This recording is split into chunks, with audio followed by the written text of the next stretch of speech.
Hi, everybody. We are Rock and Bev Bottomly. We want to welcome you to Marriage Moments. And in these times together, we want to share with you some of the things we've learned over the last 40 plus years of marriage and the last nearly 20 years of doing marriage training literally all around the world in a wide variety of places and cultures. And whenever that happens, it'll be your story, and in your heart and mind, that'll be the world's greatest love story. But the second greatest love story is the love story of Bev and me. And I've just asked Bev to share this story with you because she remembers the details and she emotes the wonder of all that happened. And I want you to catch that. I want you to catch the details of this that have kind of a supernatural fingerprints all over it. And I want you to feel the wonder of this story. So without further ado, I'm going to turn it over to Bev, and here is the world's second greatest love story. Great, thank you. Before I share this love story, though, I want to tell you the story of the one who's responsible for arranging that love story, and that's my Heavenly Father. I grew up in California. I'm the oldest of 4 children, and I know my parents loved us kids. They were hardworking, and yet if I were to describe our home, it was very chaotic, unpredictable, and more than anything, there was just an absence of God and the ways of God in my home.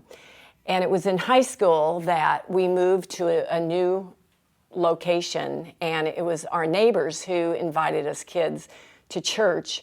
And it was then that I first heard who the person of Jesus Christ was. I'd grown up hearing his name often in my home, but it was at this time that I was told that God had given himself a face, that God had come to earth, and that he wanted to show that he loved us through the person of Jesus Christ. And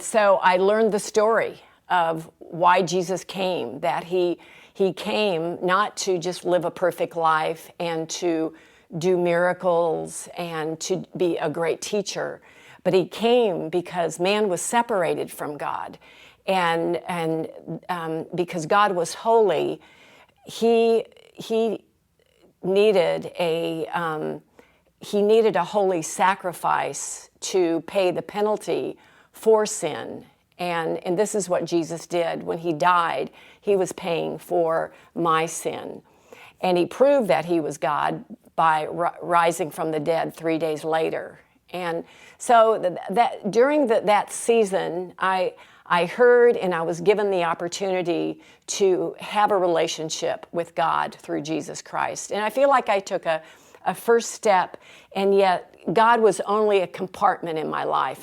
He was something that I did on Sunday. I loved going to church. I loved my church family, but yet there was another part of my life, my non-Christian friends, my way of life that was separated from God. And so he just let me go my own way. And through a really broken relationship with the person I thought I was going to marry, and he was my Prince Charming, it took me into my college years, which I would describe as wild and chaotic, as I was just looking for where is love? What is my purpose in life? And finally, at the end of that stretch of time in college, I went to a wedding, and there was that love that I was going to marry. And I remember going home and wanting to die, but yet not really wanting to die. And it was then that I wrote a letter to God, and I just acknowledged that I had been going my own way, and that I was sorry, and I wanted him to take control of my life and make me the kind of Christian he wanted me to be. So it was very unemotional, but it was a commitment of saying, Jesus, I want you to be the center of my life, and I want to follow you all the days of my life. So that was a real change point. I went to church like I always did, hangover or not, because that's where the boy went to church. But there was something different. There was, as we sang the songs, I felt like there was something percolating in my heart. And as the pastor talked, I knew that something had happened. And I went up after him afterwards and said, can you talk to me about God? Because I know there is something that has happened. And then that afternoon, an old friend invited me to a college meeting where several college students got together who loved Jesus. And from that point, I was supposed to go back to a college on the coast, and I transferred home. And from that day on, I got involved with that group of college students. And as I began to grow in this new personal relationship with Jesus Christ, he wasn't just this God that I heard about and believed in on Sunday, but he was the center of my life. And he began to change my want-tos. I was still dating a guy that wasn't interested in God. And I was still going to places where there was a lot of wildness and drinking, and I was the biggest drinker of all, but I didn't want to drink anymore. And as time went on, that it's not like anyone told me, well, you don't date a non-Christian, but that just faded away. I wanted to tell my friends about how they could know Jesus. And when I graduated, I was planning to teach, and I thought the thing that I want to do most is tell other women that they think they're looking for their Prince Charming, but what their heart is really looking for is a relationship with the Prince of Peace, Jesus Christ. And because of that, I went with a Christian organization to work with college students. During that staff training, after a set of circumstances, every time I heard about the military ministry, my heart would pound, and I finally went in, talked to the director, and I walked out as their first staff girl to go to women in the military. And because of that, I needed a place to live, and was in a random living situation, met a volunteer worker in the military office, and her name was Bev Bottomly, and she talked to her family, and they invited me to live with them.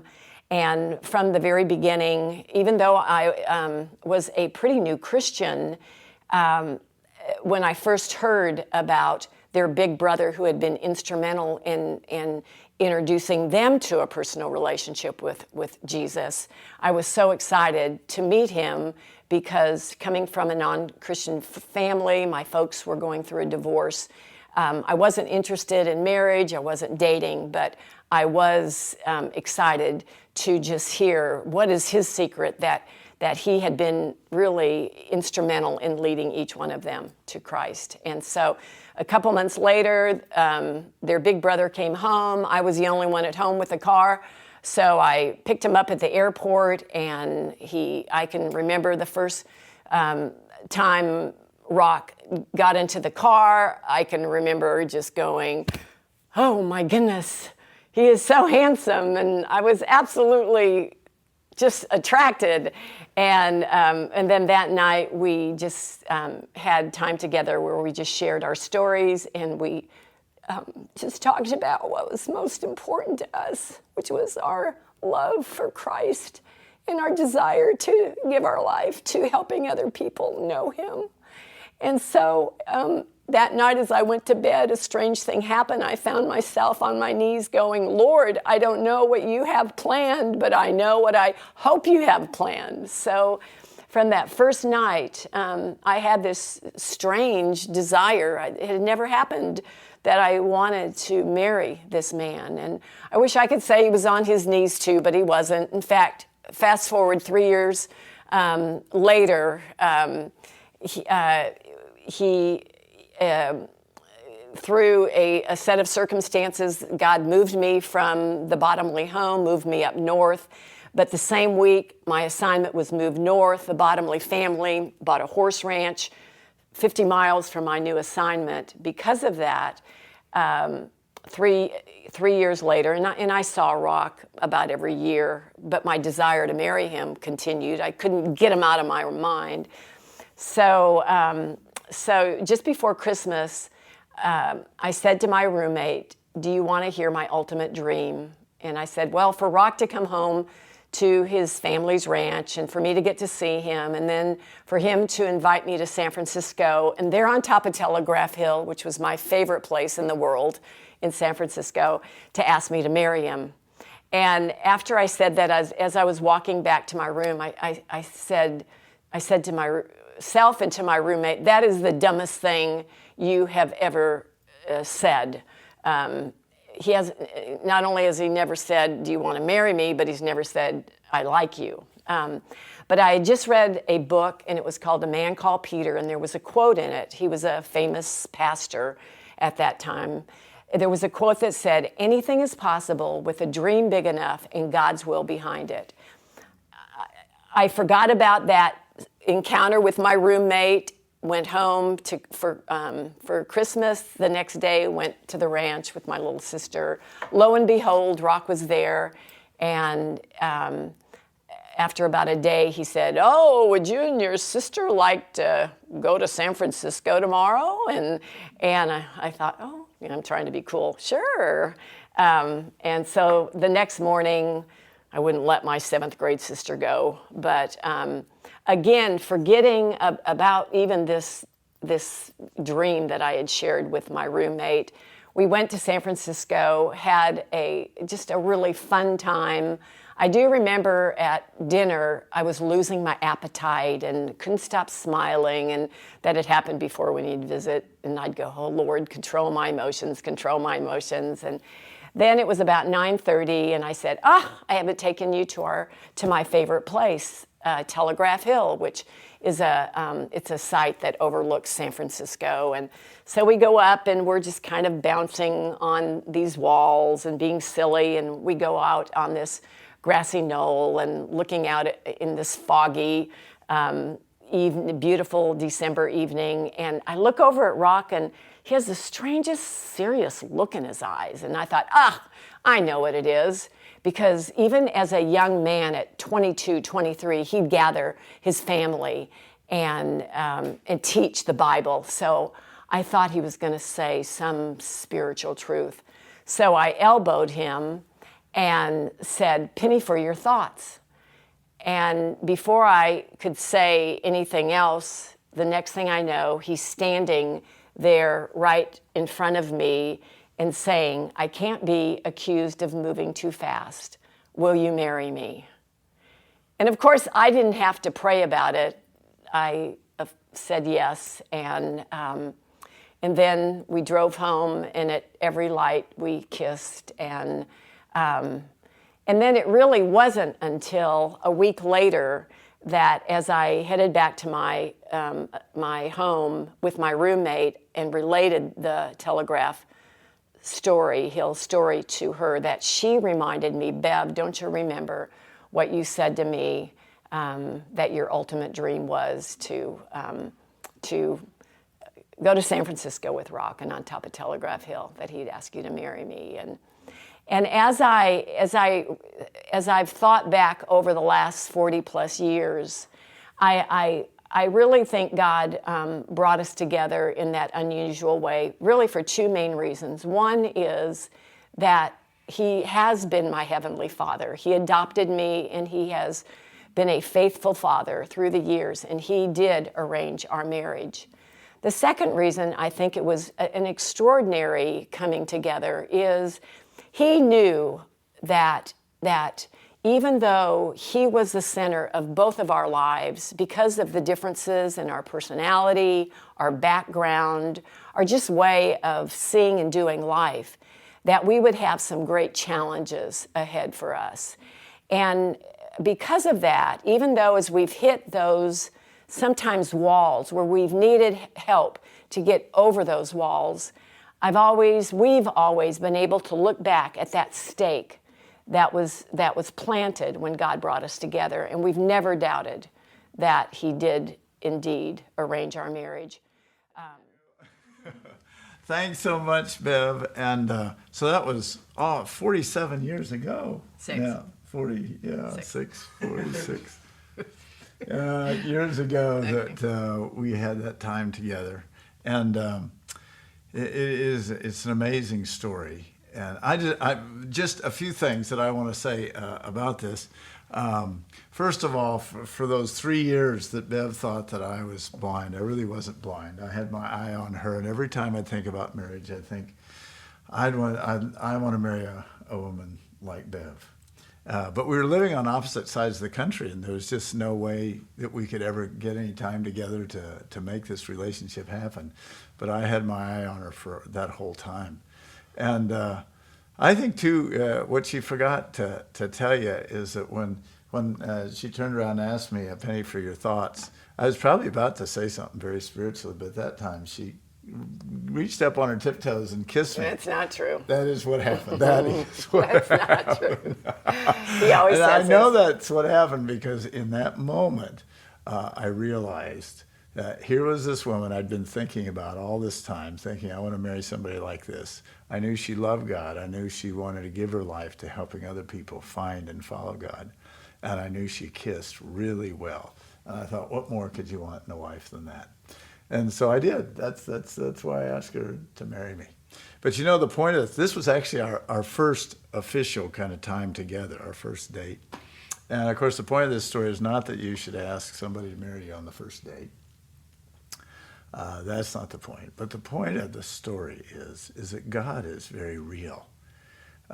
Did you hear the details of what was in Bev's heart as far as what she longed for? And you need to know, I had no idea about any of that. In fact, even driving up to the top of Telegraph Hill, I had not thought about asking Bev to marry me. This was something that happened on the top of the hill. But God is very real, and he listened to those longings of Bev's heart, and he arranged every detail. I think the second thing is God is very good. I mean, he knew the longing of her heart. He knew the longings of my heart to have a wife who would love him and want to follow him with all of her heart, and would love me and want to do life with me. And so God is real and he's good. And the other thing is the best way to find the one that God has for you is simply to follow him with all your heart. And when the time is right, he'll lead you two together. And that's what we experienced. Bev followed God into the military ministry, even though she had no background in the military, but she sensed that's what God wanted, and that's what moved her into my home, and that's how we met. Bev moved from a place in Southern California up north because she sensed that's what God wanted her to do. Well, it just so happened that kept her connected to my family that moved at the same time. And so she just followed the Lord with all of her heart, and that's what caused us to cross paths. That's what kept us together, and that's what led to that evening magical evening on the top of Telegraph Hill. So I hope you enjoyed that story, the world's second greatest love story. You know, God has a love story for you, and the best way to taste it and experience it and enjoy it is just follow him with all your heart. So that's this marriage moment. And you know, whenever we do one of these marriage moments, we do what we call a couples connection. I want to give you something as a couple to talk about together. And I want you, the couples connection is very simple. I just want you to tell the story, tell the backstory to each other, review it together of how you sense God leading you together and what you were feeling before you got engaged. And I want you to describe how you felt the day and the evening that you got engaged, if in fact you are married. And so that's kind of the couples connection. Hope you enjoyed that. We look forward to talking to you again in the next marriage moment. Until then, love each other the way God loves you, and we'll see you then.